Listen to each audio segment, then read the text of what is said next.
Desde el corazón de la ciudad de Montevideo comienza Esto es Arte, FM Ciudadela 88.7. Conduce Daniel Fernández Corch, con la participación especial de Diego Alexandreasi.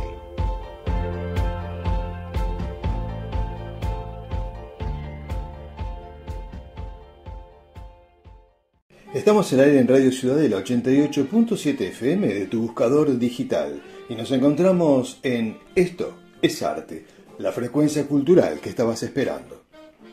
Mi nombre es Daniel Fernández Corch y junto a Diego Alexandreasi haremos de los próximos 60 minutos un momento divergente para que también te puedas inspirar, ya que vamos a tratar temas asociados a la creación, esa mágica conexión que tenemos con todos ustedes. Como siempre, nos acompañan María García Marichal y Beatriz Marenco. Y como siempre, sus aportes culturales son los que son esperados durante toda la semana. Te recuerdo que puedes bajar la aplicación y tenerla en tu celular para escucharnos en cualquier lugar donde, digamos, te sea más cómodo. Debes ingresar a la página web www.fmciudadela.com.uy y también puedes dejarnos un mensaje si quieres al WhatsApp 092-337-877. Otra opción que te puedo sugerir es por correo electrónico. Programa estoesarte@gmail.com. Y también, como siempre te digo, luego de la salida al aire nos puedes escuchar en YouTube cuando colguemos el programa 48 horas después. Esto es Arte apoya a la Asociación Uruguaya de Escritores, AUDE, difundiendo así todas las actividades, tanto las presenciales como las que se realizan por Zoom. De esta manera nosotros contribuimos así a la difusión de las conferencias, homenajes y publicaciones de todos sus socios. El correo electrónico de la asociación, por si quieren comunicarse, es asociacionuruguayaescritores@gmail.com. Y nuestra sede es en el Ateneo de Montevideo, donde sesionamos los días jueves. Esto es Arte es auspiciado por Visitas y Paseos Culturales Vitankur Kurimsky, quienes además de tener paquetes educativos y recreativos dentro de la ciudad de Montevideo, tienes también otras opciones que te llevan a recorrer el litoral y el norte del país, como así también el sur argentino. No te pierdas la próxima salida y te comunicas al 097-115-979. Bien, damos paso entonces a la agenda cultural. Les cuento sobre los siguientes eventos a realizarse, organizados por AUDE, como ya venimos diciéndoles desde la semana pasada. El 9 de marzo, nuestros socios se van a reunir para celebrar el Día de la Mujer. Y en esta oportunidad, la cantante y músico y escritora Malva Bengua es quien nos convoca. El 23 de marzo a las 18 horas, en la cafetería del Notariado, se va a reunir el Club de Lectura de AUDE y la escritora Gladys Ledesma nos va a leer un cuento de la escritora brasileña Clarice Lispector llamado La Gallina. El 6 de abril, en el Ateneo, la escritora y autora Beatriz Rojas nos convoca para una conferencia que traerá las adicciones como foco de esta realidad. La autora Beatriz Rojas estará acompañada por un equipo de médicos relacionados a las adicciones y también participará un conocido músico de nuestro rock, vamos a decir, pero vamos a todavía no revelar su nombre. El 20 de abril te esperamos en el Ateneo para el concierto de apertura que brindará la agrupación Lírica Montevideo, como inicio de una propuesta musical que va a desarrollarse durante todo el año.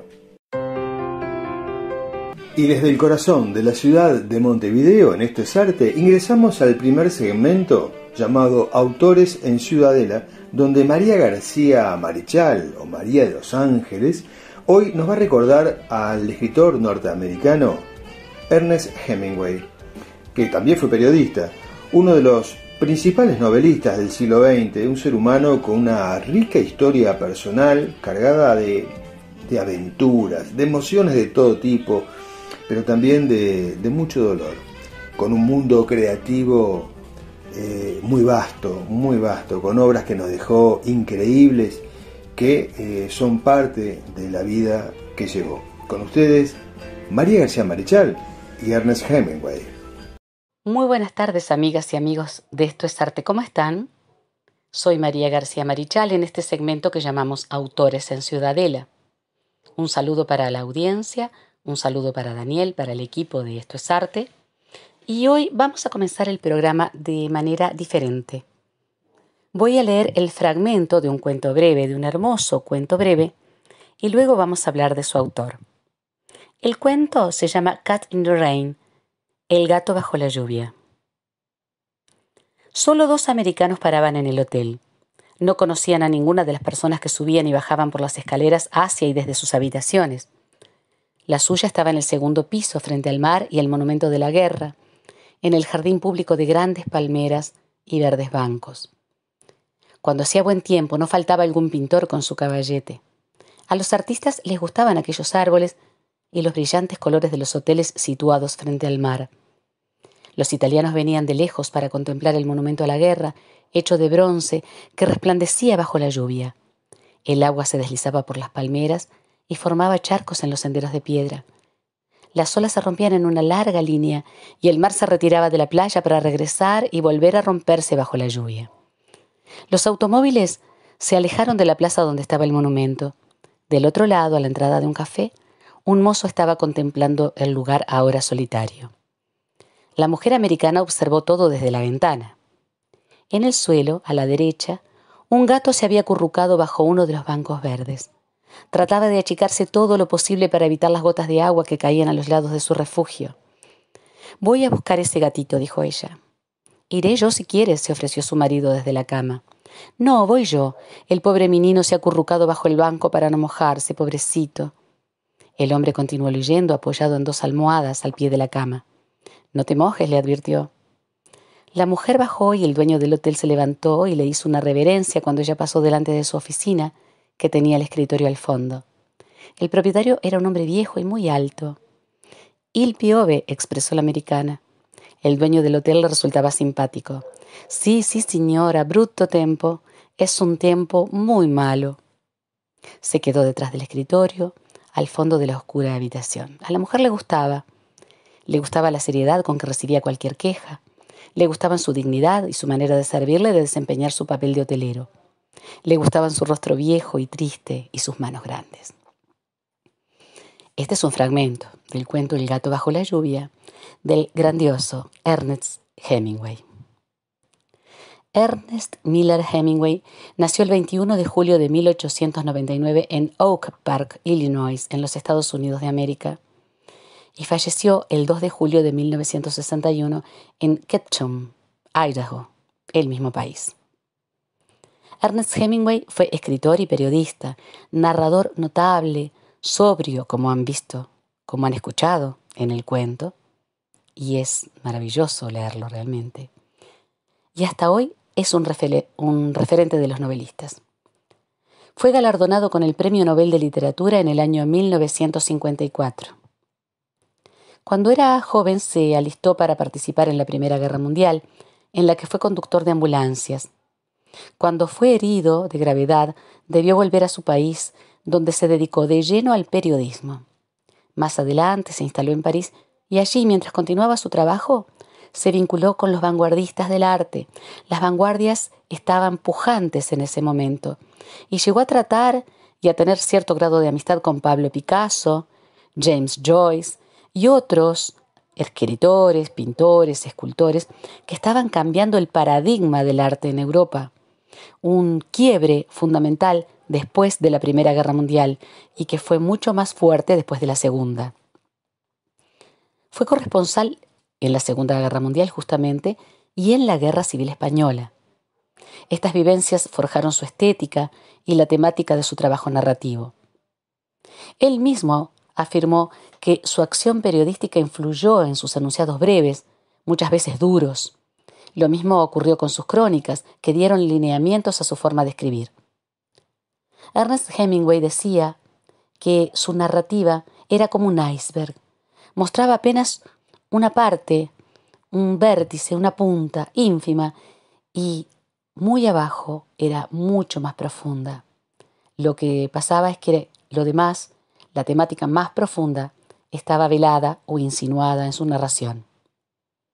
Así se destacan entre sus primeros libros 3 relatos y 10 poemas, de 1923, En nuestro tiempo, de 1924, Hombres sin mujeres, de 1927.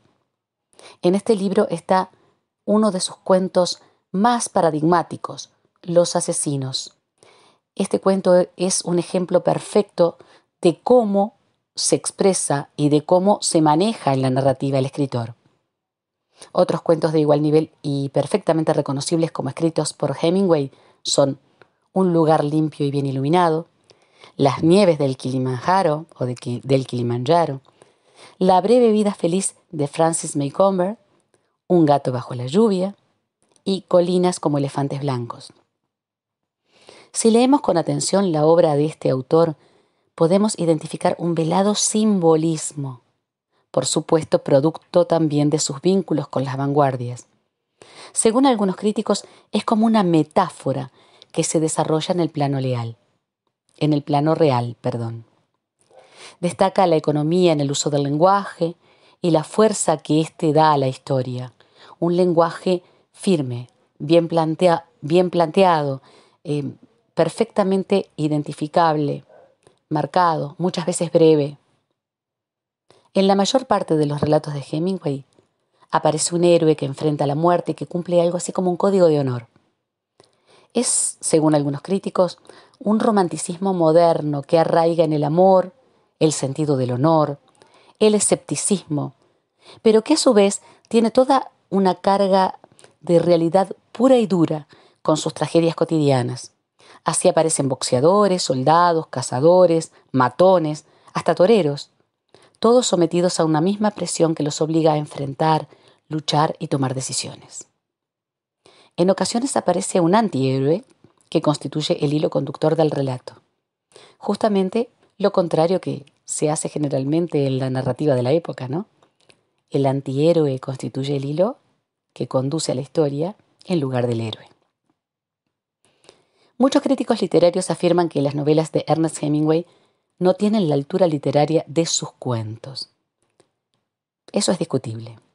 Escribió Fiesta en 1926, en 1929 Adiós a las armas, que se desarrolla en Italia durante la guerra, Tener y no tener, que es de 1937 y plantea una fuerte condena sobre las injusticias económicas y sociales, y en 1940 Por quien doblan las campanas, tal vez la más conocida de sus obras. Esta novela, Por quien doblan las campanas, está ambientada en la Guerra Civil Española y fue llevada al cine.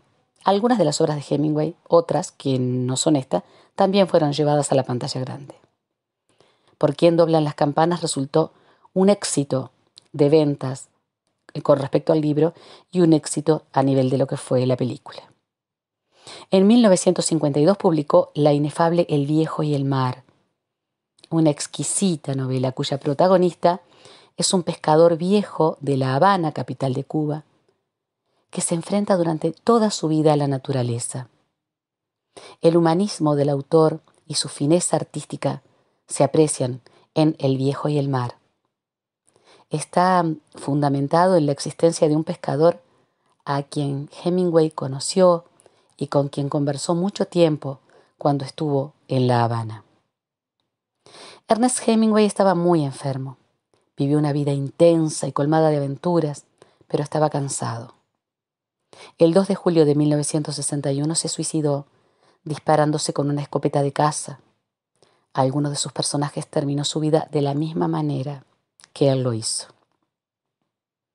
Hay 2 frases de Ernest Hemingway que yo quiero destacar porque me gustan y porque las tengo anotadas en mis agendas. No hay amigo tan leal como un libro. Y la otra, el hombre puede ser destruido, pero no derrotado. Amigas, amigos, nos encontramos en el próximo programa de Esto es Arte con autores en Ciudadela. Un abrazo grande a ustedes todos y nos vemos pronto o nos escuchamos pronto. A continuación presentamos el segmento Micrófono Abierto y así recibimos a la maestra y poeta Elba Díaz, un encanto de mujer, que nos entrega una composición de su autoría. Con ustedes y con nosotros, Elba Díaz, aquí en Esto es Arte.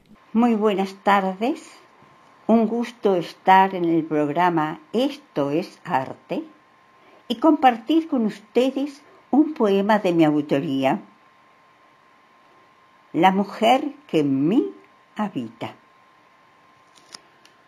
En este momento de la vida, la mujer que en mí habita está herida. No olvida la paz del ayer, la golpea la violencia de hoy. Por eso hay que salvar al hombre, volver a sembrar ternura y humildad, hacer un ejercicio del amor y alzar la voz una y otra vez con rebeldía. Esta mujer que en mí habita sigue de pie con tesón y valentía. No es volver al ayer, es volver a sentir, volver a amar, es transmutar valores y vivir las emociones. De lo contrario, ¿qué es lo que nos queda? Solo negras cenizas y niños sin hogar. Solo quedan mujeres clamando por justicia por las que ya partieron y no pueden hablar. Esta mujer que en mí habita sigue siendo sol y luna, flor y cielo. Se sigue estremeciendo con el amanecer. Espera soles nuevos y un amor renovado de manos muy unidas, de paz y libertad. Muchas gracias, Elba. Si estás allí, estás escuchando Esto es Arte en FM Ciudadela 88.7. Seguidamente ingresamos a Crónicas del Camino, donde Beatriz Marenco nos acerca historias sobre vidas y obras de muchos uruguayos que muchas veces no conocemos o que han quedado en el olvido, pero que están allí, formando parte de nuestra cultura. Con ustedes, Beatriz Marenco y sus Crónicas del Camino.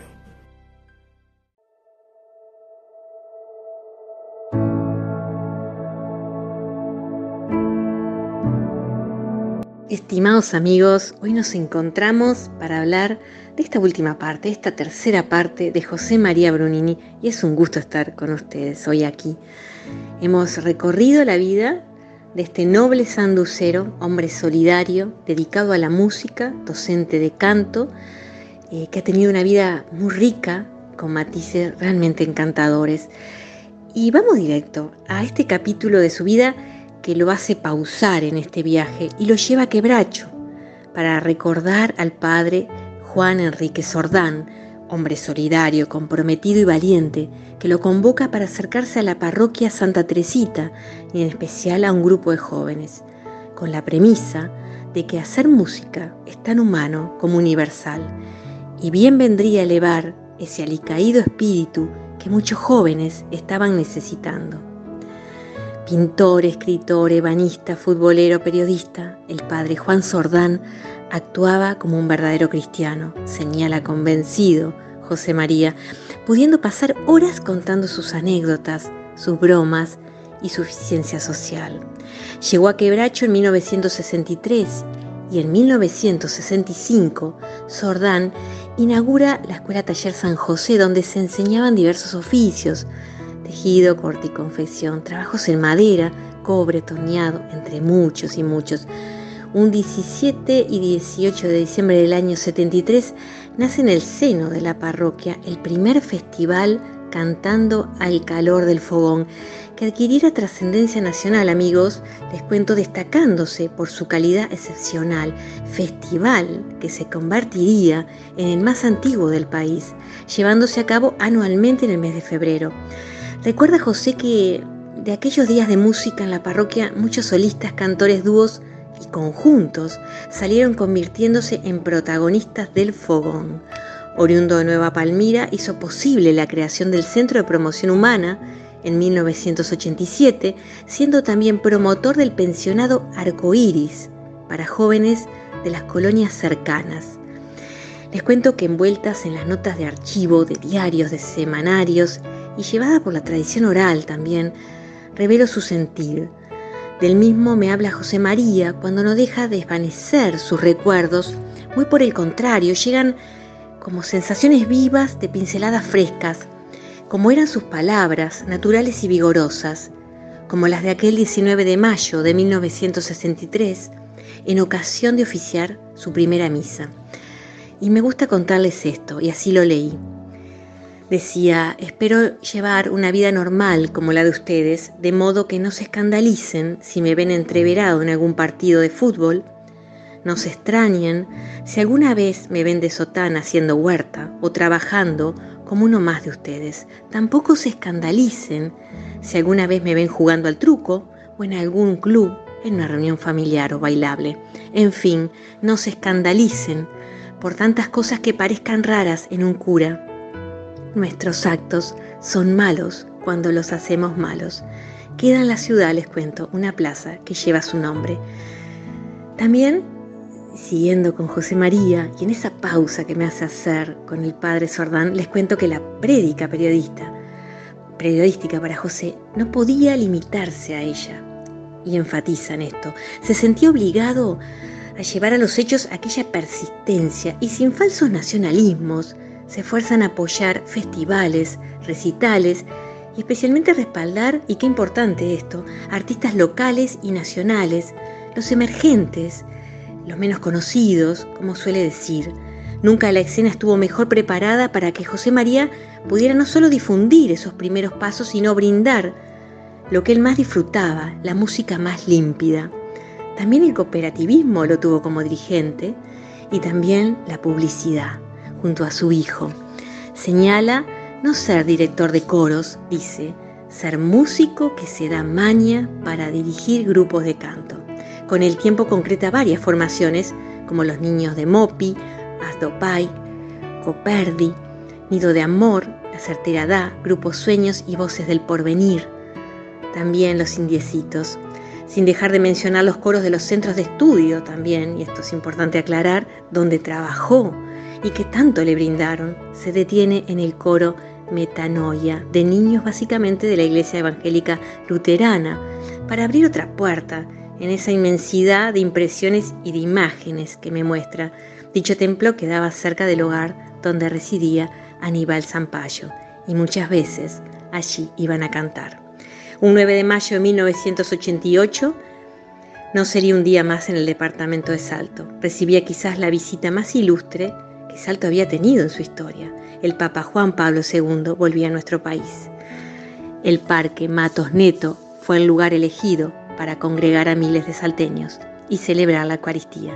Palabras de consuelo, de esperanza, la solemnidad de sus primeras palabras. Allí estuvo José María Brunini, dirigiendo cerca de 80 cantores con sus guitarras. Poco a poco comienza a despedirse de esta charla con la prudencia del que conoce el límite. No cabe dudas, regó su tierra, hizo brotar el mejor follaje, ese que elevó y meció con sus brazos. Nos vemos en la próxima Crónica del Camino.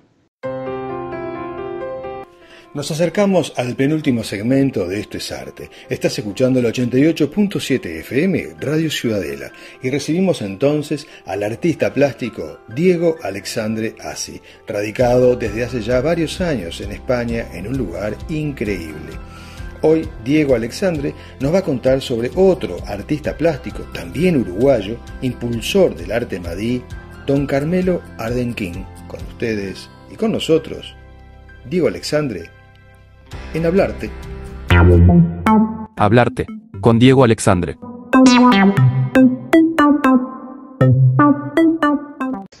La semana pasada hablamos de los festejos que se están realizando en Budapest, en Hungría, festejando los 77 años del nacimiento del arte madí en Buenos Aires en el año 1946. Allí en el Instituto Cervantes se hizo una primera exposición, pero además se hicieron talleres para niños, también para adultos, un poco porque también el arte madí es muy lúdico, todas sus formas, sus colores, y entonces se hacen talleres para niños, un poco introduciéndote en el mundo abstracto, en el mundo del arte madí, y damos una explicación un poco de lo que eran esos talleres. Y también decíamos de que íbamos a seguir informando porque siguen sucediendo cosas en algo que se llamó Universo Madí 77, y por supuesto se continúan los festejos, y el pasado jueves 2 de marzo se inauguró la exposición Mini Madí Max en la Galería Saxon Art de Budapest. Es una muestra internacional de 200 obras de 125 artistas de 25 países. Dicha exposición se extenderá hasta el 30 de abril de este año 2023. Entre los artistas de todo el mundo están quien les habla y la artista uruguaya Beatriz Dizano, y obras de Bolívar, Gaudí y Carmelo. Una gran alegría, por supuesto, y un honor estar representando al país en este evento mundial de gran relevancia. La verdad que es una gran alegría y va en contexto con lo que vamos a seguir hablando ahora a continuación, que es un poco la biografía de Carmelo Ardequín, fundador fundamental del arte madí en el Río de la Plata. Es cierto que nace en Buenos Aires en el año 46, pero Carmelo Ardequín fue fundamental para que el arte madí naciera en el mundo. Es un artista que no es considerado en el Uruguay, aún, porque somos muchos los que insistimos y lo que hablamos de él continuamente para que no sea olvidado y que sea considerado uno de los artistas fundamentales que dio nuestro país. Por lo menos así es considerado fuera de nuestras fronteras, que eso es lo ilógico, ¿no? Nadie es profeta en su tierra. Él, cuando se radica en Buenos Aires, en París, a partir del año 48 funda el Movimiento Madí Internacional, y ahí cambia para siempre todo, porque se expande de una forma increíble el arte madí a nivel mundial. Ya deja de ser un arte de vanguardia rioplatense, ya empieza a ser un arte madí de todo el mundo. Y cabe destacar que es el único arte de vanguardia que permanece hoy hasta nuestros días. Llego al arte madí y a Carmelo Ardequín en el año 2010, gracias a una querida amiga, Ana Dolter, que me presenta este arte y a Carmelo Ardequín. Y ese mismo año se dan muchas cosas, porque también se hizo una exposición de Carmelo en el Centro Cultural de España de Montevideo, que tuve la suerte de ir y quedar realmente maravillado, porque yo apenas lo conocía, porque recién me lo habían nombrado, y de repente, de casualidad, caminando por la Ciudad Vieja, paso por ahí y veo exposición de Carmelo Ardequín. Y eso fue como un mensaje diciendo, este es tu camino, y así lo hice, así lo tomé. Lamentablemente él no pudo verla, porque fallece ese mismo año, pero bueno, eso lo vamos a estar contando ahora, en esta primer parte de la biografía de Carmelo Ardequín. La segunda será el programa que viene, que también lo vamos a conectar con el nacimiento del movimiento madí y las principales características de este movimiento apasionante. Una cosa importante, más allá de lo que uno diga y lo que se escuche, está bueno la investigación propia y buscar información en internet de este movimiento madí, que una vez que uno lo lee y se interesa y le gusta, queda atrapado para siempre.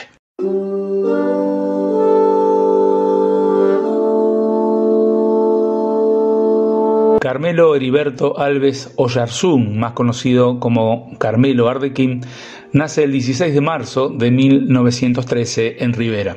Cursó primaria y secundaria en el Colegio de los Hermanos Maristas de Santa Ana, do Livramento. Conoció al pintor Emilio Sanz, que orientó sus intereses literarios y le hizo conocer reproducciones de Picasso, del futurismo y el cubismo. A los 16 años, con un grupo de compañeros, emprendió la aventura de conocer los pueblos aborígenes en tierras misioneras del norte argentino y brasileño. Ya instalada la dictadura de Gabriel Terra, pasó a residir en la casa de la hermana de su padre, Ana Morales Alves, en Montevideo. En 1935 fue invitado a la Sociedad Teosófica, con sede en el Palacio Díaz, para escuchar la conferencia de Joaquín Torres García llamada Geometría, Creación, Proporción. Este hecho determinó su futura inclinación hacia la abstracción y lo consideró su maestro. Si bien continuó su relación con Torres, no fue de carácter discipular. Ese mismo año, Ardequín pasa del cubismo pedagógico a la abstracción geométrica. Un año después es invitado a participar en una colectiva de artistas rioplatenses realizada en el Ateneo de Montevideo. Integran la muestra Torres García, Barradas, Del Prete, Horacio y Augusto Torres y Ardequín, entre otros. Allí expone por primera vez 3 siluetas recortadas y pintadas en colores primarios muy cercanas a la trilogía cromática de Mondrian. En 1938 se instaló en Buenos Aires, donde frecuentó a los artistas de vanguardia y estudió filosofía y letras en la universidad. En esa ciudad comparte el taller con el artista chileno Miguel Martínez. En julio de 1939 asistió a una retrospectiva de Emilio Pettoruti en el Círculo de Bellas Artes de Montevideo y estableció relación con el pintor uruguayo Roald Rothfuss. Poco tiempo después, y ya otra vez en Buenos Aires, así conoció a Giulia Kosice, una adolescente que se dedicaba a la marroquinería. También conoció a Bailey y a Godofredo Iomi. En 1941 participó en la fundación del periódico bimestral El Universitario, donde publicó sus ideas políticas y estéticas. En 1944 publicó el primer y único número de la revista Arturo, revista de arte abstracto de América Latina, en la que participaron Joaquín Torres García, Vicente Huidobro, Tomás Maldonado, Roald Rothfuss y Giulia Kosice, entre otros. El artículo de apertura, firmado por Ardequín, se tituló Introducción al manifiesto El Móvil. Y allí aparece un artículo firmado por Roald Rothfuss, que podríamos decir que fueron unos premanifiestos madistas, bajo el título El marco, un problema del arte contemporáneo, y el primer texto programático de Ardequín denominado La dialéctica, donde el artista concluye con tono enfático que el nuevo arte no será otra cosa más que pura invención, ni expresión, privativismo, ni representación, realismo, ni simbolismo, decadencia. Invención de cualquier cosa, de cualquier acción, forma, mito, por mero juego, por mero sentido de creación, eternidad, función. 2 años después, en 1946, funda el movimiento Madí junto a Giulia Kosice, Martín Blasco, Roald Rothfuss, Tomás Maldonado, entre otros. Dentro de la exposición Madí, en el Instituto Francés de Buenos Aires, Ardequín expone algunos coplanales, que son relieves articulados, y sus primeras formas galves, son pinturas de superficie cóncava. Dentro de este tipo se destaca la serie Cosmopolis. En 1947 es el año de la ruptura del grupo Madí, el cual se divide en 2 fracciones. Una dirigida por Kosice y Rothfuss, que permanece en el Río de la Plata y que transforma el nombre de Madí en Madimensor, y otro colectivo capitaneado por Ardequín, quien decide trasladarse a París en octubre de 1948, que a partir de esa fecha el artista se concentra en la organización y el lanzamiento del movimiento Madí en la capital gala.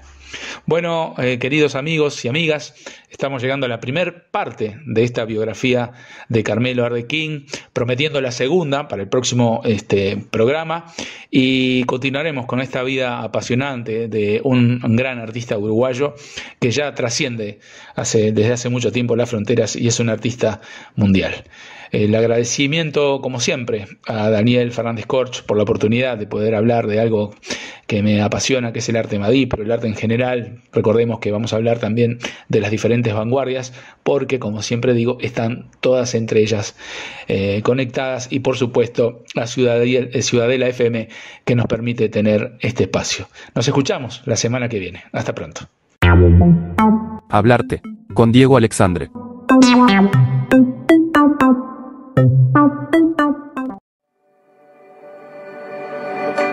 La entrevista con Daniel Fernández Corch.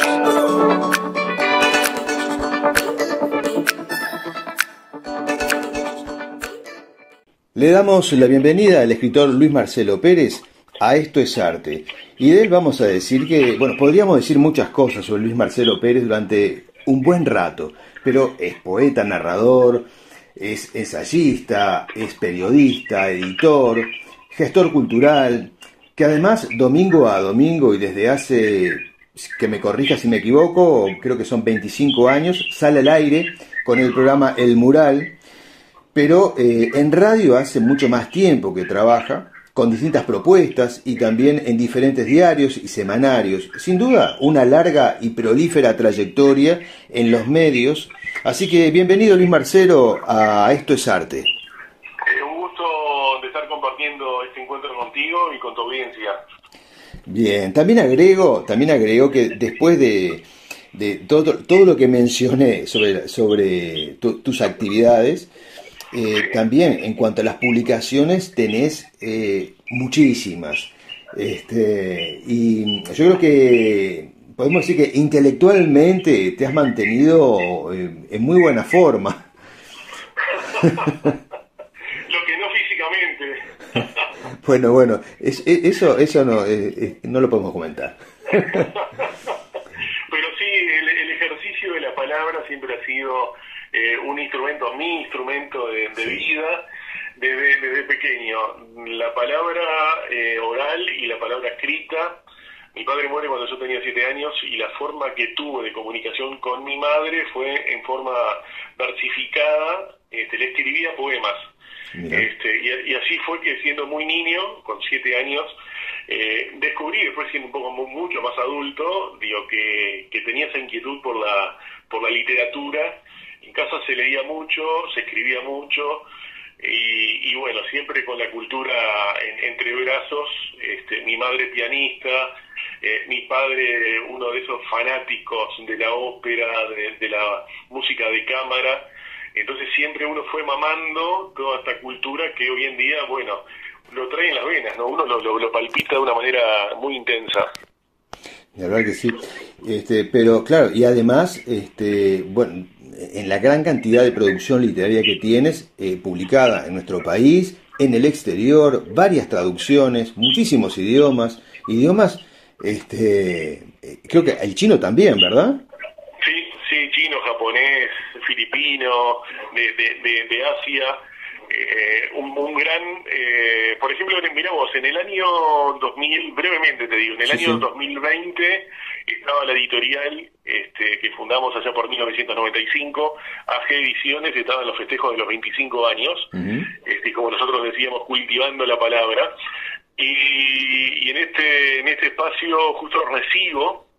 Yo también en el 2020 tuve después coronavirus y estuve internado y demás, pero bueno, previamente, sin saberlo, 5 meses antes, editamos en la editorial un libro que se llama Desnudez, que trae es como una recopilación de las editoriales que me permitieron hacerlo, en alemán, en filipino, en hebreo, en inglés, en italiano y en portugués, y ese libro estaba dedicado al investigador, a una personalidad que ha dado y que me dio a mí desde el comienzo una entrega total, Randy Bustamante, que él muere también en el 2020 por este virus maldito, y que en homenaje a él publicamos esta recopilación que era simplemente para contar y homenajear a este gran hombre. Claro, o sea, esto que estamos conversando es para ir orientando a quienes nos están escuchando a un punto que para mí es muy importante, que vamos a verlo más sobre el final. Porque, bueno, te voy a hacer una pregunta. Afortunadamente vivimos en podemos decir que una tierra fértil de exponentes creativos en todas las áreas, acá en el Uruguay, ¿no? O sea, en relación a población y artistas y oportunidades, yo entiendo que no es común, pero las oportunidades son difíciles de conseguir. Y paréntesis, hablando de la alta población que tiene este país de creativos y tomando en cuenta la falta de apoyos que se ha tenido en las últimas décadas, sobre todo, y tan poco protegidos los que estamos involucrados en el tema cultural en este país, ¿no? Bueno, te cierro el paréntesis. Sí. Oportunidades siempre hay, siempre están, otra que las ventanas y las puertas abiertas. Difícil tal vez en un comienzo la penetración en ciertos círculos que te llevan después a ir visitando y presenciando encuentros, coloquios, festivales de literatura, que después, una vez que entras en ese círculo, como que empezás a ser convocado por universidades o por instituciones como Casa América en Madrid, el Palacio Linares, ¿no?, frente a las Cibeles, y otras tantísimas instituciones que están promoviendo a los que intentamos dar un aporte, en mi caso en lo literario, en la cultura en general. Pero sí, que existe, que hay. En otros países se juntan, como siempre digo, en Colombia, 7.000, 5.000 personas para escuchar a un poeta, porque también hay toda una tradición y también hay toda una búsqueda también de los organismos públicos, más allá de los privados, para que existan esas vitrinas de exposición. Y la gente se acerca. Mirá vos, con las bajas posibilidades o mínimas posibilidades que tenemos en este país, el aluvión de creativos que tenemos, es una maravilla. Si esto viera como que existieran más posibilidades de mercado y de difusión, mirá, yo siempre pongo el ejemplo, y acá algo breve, los Beatles, que a vos que te gustan, sí, y que sentís pasión, y que ejecutás a veces algo de ellos, sí. Ingresaron al mundo, y no solamente globalizaron su música, globalizaron a la industria nacional inglesa en el mundo entero, porque después de ellos, atrás de ellos, vino la Norton, vino la Jaguar, vinieron distintas empresas, no solamente de automovilismo, sino de la industria en general, que tuvieron mercado gracias a esa apertura que hizo en definitiva en el área comercial, pero que el abanderado fue la cultura. Exacto. Siempre sería Uruguay en ese sentido, ¿no? Con toda la gente que tenemos. Bueno, tocaste un punto muy interesante, ¿no? Porque estamos hablando de oportunidades y la pregunta fue porque tú tienes un conocimiento mucho más amplio que de repente que otros artistas, uruguayos me refiero, ¿no? Pero ahí está, en el caso de los Beatles, por ejemplo, tampoco le fue fácil. O sea, tuvieron que luchar con muchísimos obstáculos para poder lograr imponerse.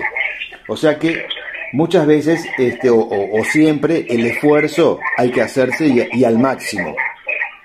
No, eso es como la credencial en todos los sentidos, desde la vida, el esfuerzo, la dedicación, la pasión, el respeto al lector, al escucha, siempre tiene que estar presente cuando uno se formula una obra, y claro que siempre hay escalones que hay que subir, y siempre en línea recta, ¿no? Demorás más. Yo siempre digo, prefiero demorar un tiempo más, pero el camino me parece que es cuanto más recto posible mejor, porque cuando hay chicanas, así tan fácil como aparecen las chicanas, después fácil desaparecen y quedas en el medio de una isla, ¿no? Es así. En tu caso ha sido, solamente por mencionar algo, ¿no? Ha sido nombrado como huésped ilustre en Asunción del Paraguay, ha sido distinguido con la Legión del Libro por la Cámara del Libro, ha sido premiado por la Red Cultural del Mercosur en Buenos Aires, y así podríamos nombrar muchos otros reconocimientos que confirman una trayectoria tan vasta que por eso te otorga, a mi entender, una visión mucho más amplia del panorama cultural. Y por eso te pregunto, ¿cómo ves hoy el movimiento artístico en nuestro país? ¿Acompaña lo que sucede en el mundo o sucede aquí algo diferente? No, lo diferente quizás sea, como te decía hace un instante, y no quiero ser reiterativo, por las mínimas problemáticas existenciales que hay, con cierto desinterés o mirar hacia el costado de lo cultural. Vos imaginate que el Uruguay para mí está necesitando una reformulación en ese sentido.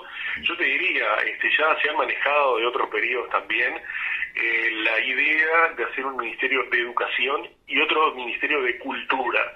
En la medida que la cultura siempre esté debajo de la pata de la educación, la cultura va a estar sometida financieramente a la educación. Creo que esos son de los temas que tenemos que seguir trabajando, concientizando a nuestras autoridades nacionales, a los políticos, a los gestores.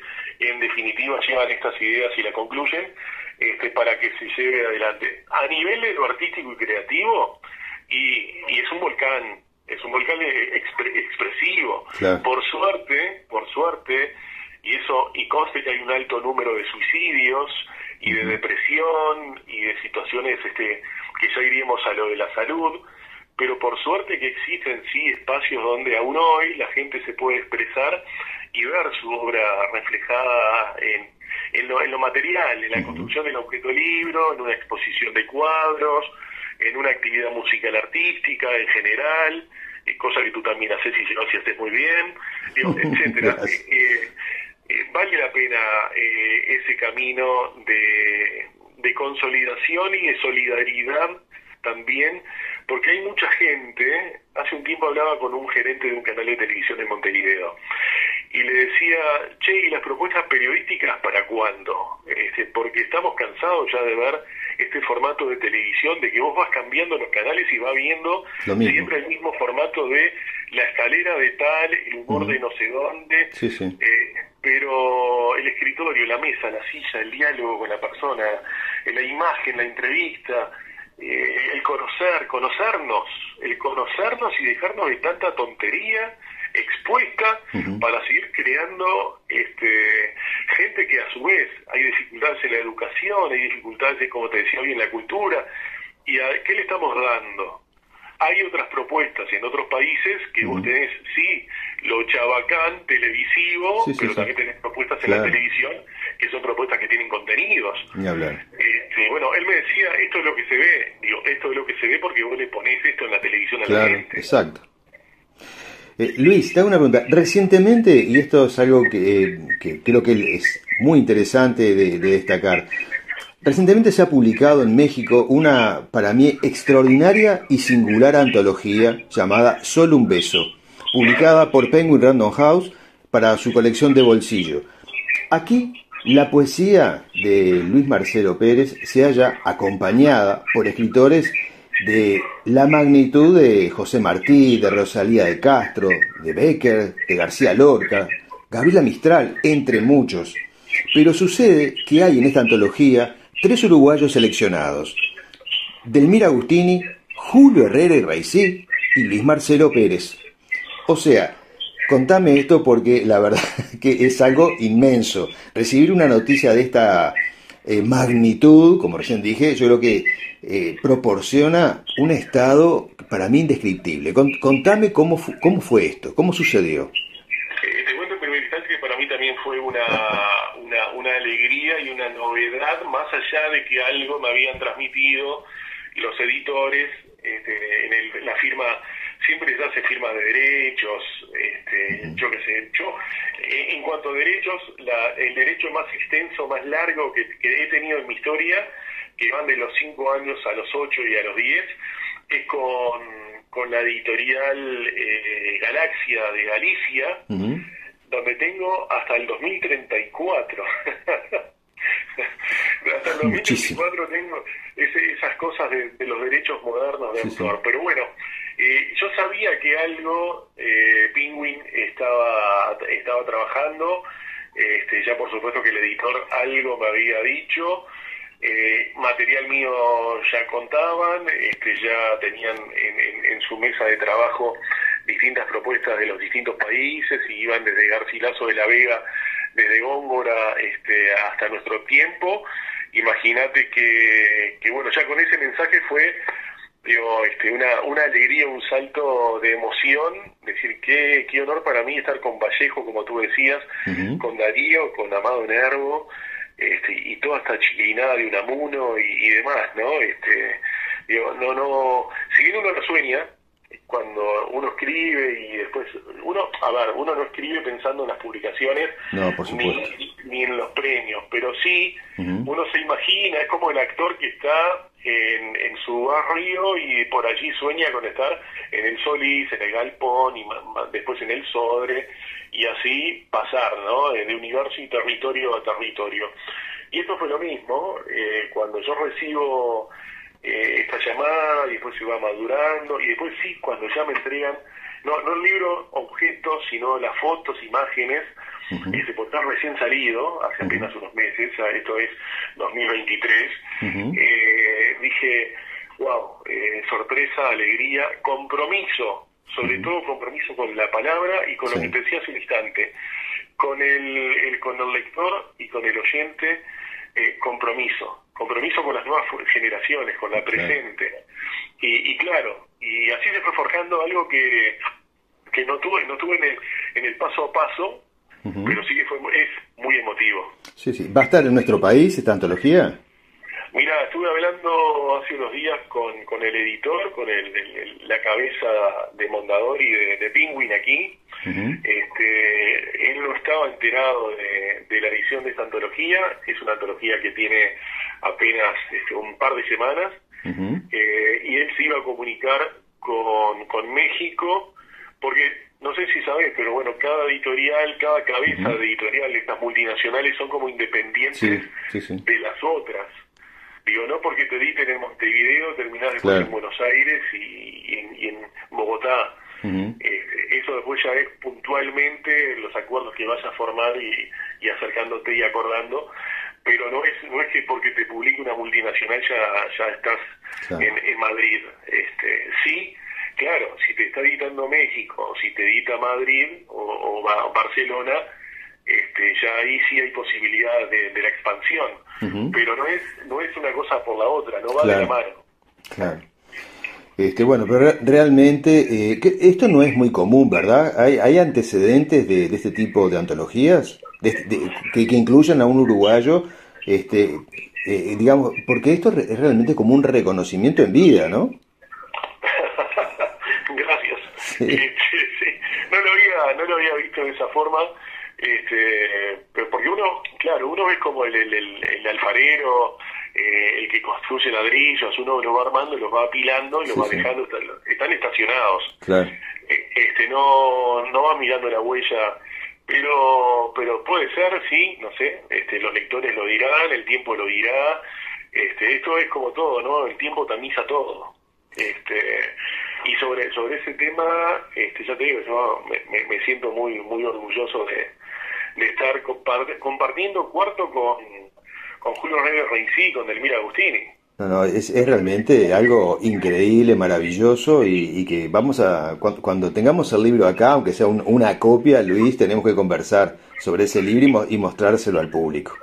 Y además es un libro de tapa dura, que es espectacular, gracias al compilador, al editor César Arístides, uh-huh. que es poeta, que es escritor de larguísima trayectoria mexicana, y que viene trabajando como editor en Alfaguara, bueno, en este caso del grupo Penguin, Random House, de hace muchas décadas, ¿no? Y uh-huh. él fue el que tuvo la iniciativa, que formuló la propuesta para la editorial y que se materializó en este libro precioso, con toda esta gente que estamos compartiendo este divino marco.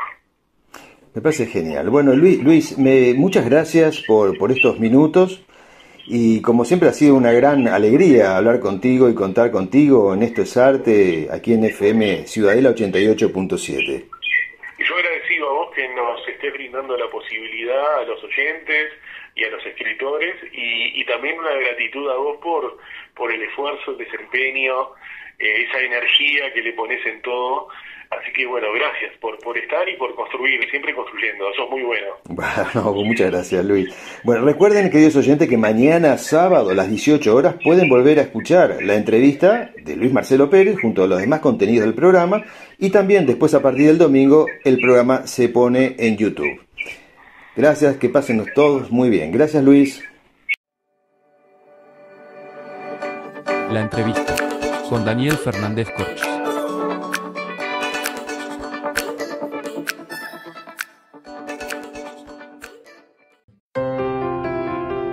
Hemos llegado así al final de otro programa, y siempre con la esperanza de que lo hayan disfrutado así como lo hicimos nosotros, porque esa es realmente nuestra intención, disfrutarlo.